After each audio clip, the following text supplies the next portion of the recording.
I'm Tom Vassell. And I'm Melody. Welcome to Double Trouble. Today we're taking a look at Destination X. Now, Destination X had a couple things really going for it. One, it was, are you a spy or detective? You are trying to figure out where Mr. X is hiding in the world. And I was like, ooh, it's like a new version of Scotland Yard. The second is it's made by Aporta Games, who I really like their games. Then there's one thing that made me pause, and that was when I went over the rules, it was like, oh, this is an educational game. And educational games do not always equal fun. Well, they can, but maybe not. And in this one, you need to learn or you need to know a little bit about countries. And not just a couple countries, like all 200 of the countries of the world, or 250 or 70, or I don't know how many there are in this game. There's a lot in this game. So a lot of people can play this. It's one versus many. Let's take a look.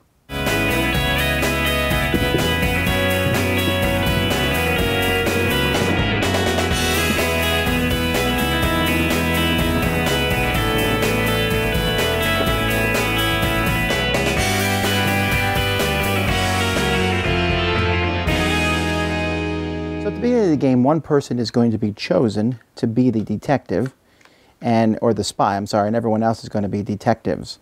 There is a deck of 16 detective cards, which are going to be shuffled and dealt out to each player. Players will have 3 of them. The rest will be placed on the table.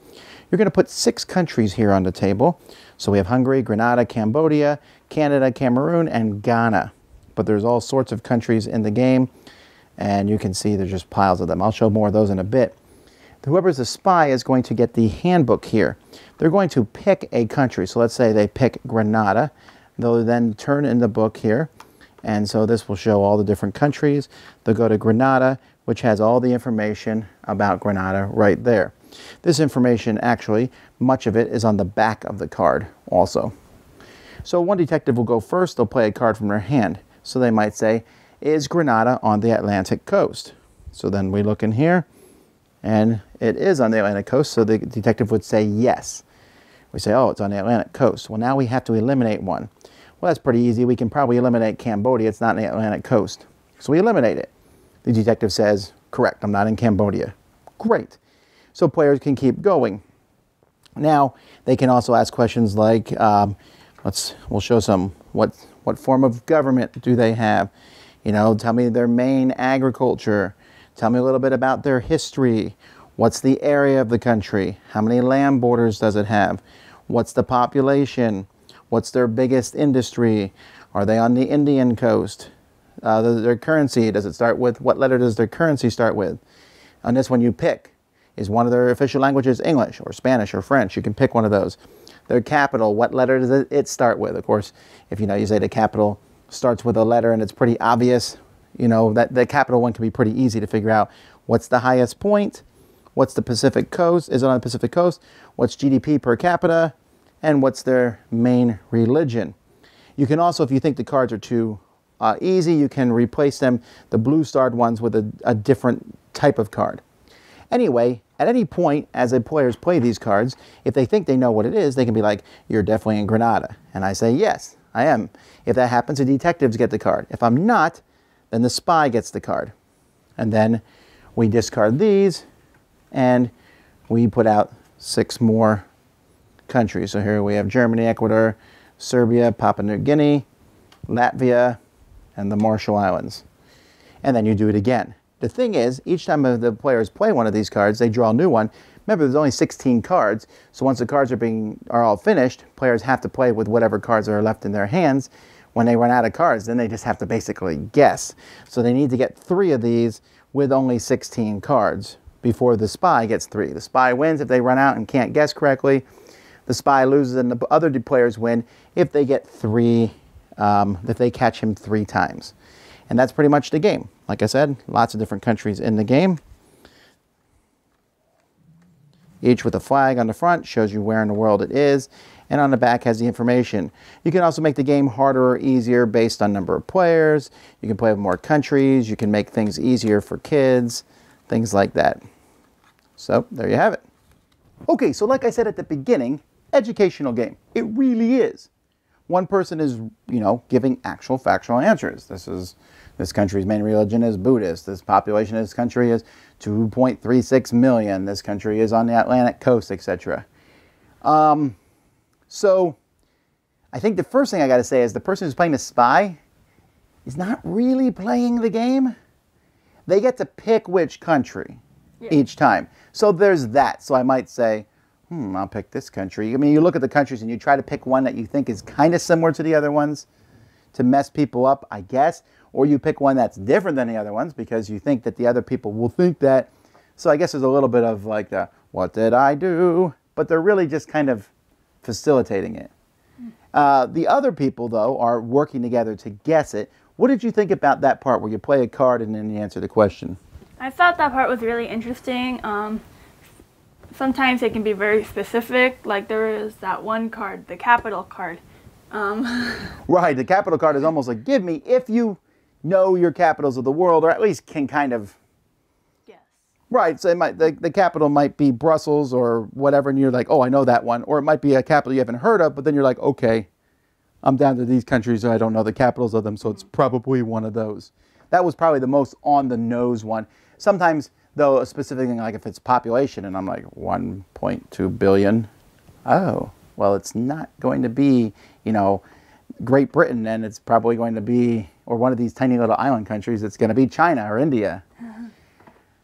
So that part works well, and you also have to kind of conserve your cards. You want to try to guess as soon as possible. But what did you think about the game overall then? I did like how you can kind of like X out cards and like kind of focus more. But also at the same time, for me, I thought it was too hard. Because like most of the cards I would get, I'm like, I don't know. Well, that really is the case here, okay? So as we go through here, there's a lot of countries in the world, and you don't realize how many small countries there are, right? So St. Kitts and Nevis, what do you know about that country? I don't know anything. I don't even know if I pronounce it right. Mongolia, I know where it is. I know more about it than most people. Sierra Leone, Namibia, Tanzania, Denmark, I know more about that. Greece, Burundi, Qatar, Laos, Portugal, Lebanon, Fiji, Tajikistan, Vietnam, Venezuela, Comoros, Japan, Cote d'Ivoire. I mean, a lot of these countries, especially the ones in South America and Africa. Now, part of that you can say is your fault, vassals. You should know more about those countries. Well, that's probably true, and this game will teach us that. But there are times where you'll have like 4 out of the 6 countries that nobody knows anything about. So you're just kind of guessing at that point, or you're trying to use the cards that say Pacific Coast because you can see that on the card. Or how many countries does it go next to? Is the game educational? Surely. You will come out of this game learning more. Is it fun? It's okay. At least that's my opinion. Because for me, since I didn't know much about almost any of the countries that were in the deck, I basically sat there not saying anything. Like I would play my question card and I wouldn't really know anything unless it was like one of the ocean cards where I can actually look and like, oh yeah, it's not that one because it's not touching the ocean, that ocean or something like that. There's 197 countries in here. Here's another thing too. This book, very interesting book. I like it. But the person doing the spy has to be like, and the reason they have to do that is because if you look at this at all, you can see, for example, I'm at the front of the book. You'll know I'm in the early alphabet. Or at the end, you'll know I'm in the latter alphabet. Or in the middle. So when I was a spy, I was kind of like putting a book under the table, which was real pain. This would have been better as an app, I think, where you just press a button and boom, the country comes up and then no one knows. Or maybe if they put them out of alphabetical order, but then put an index here. Okay. No, put an index. Okay, I'm looking for India. It's on page 12. Okay, then I could just do this, and you wouldn't know where I'm at. I felt like that's actually a pretty big flaw in the game because you can say, well, people shouldn't look at the book. Well, right, but you're sitting there doing this. It's hard for, am I supposed to close my eyes when you answer the question? Or you like hide it behind something. Or... Yeah, so overall, I like the game, but I don't love it as much as I thought I would because it really is tilting more towards the educational than it tilts towards fun. And the game says 2 to 10 players. Are you kidding me?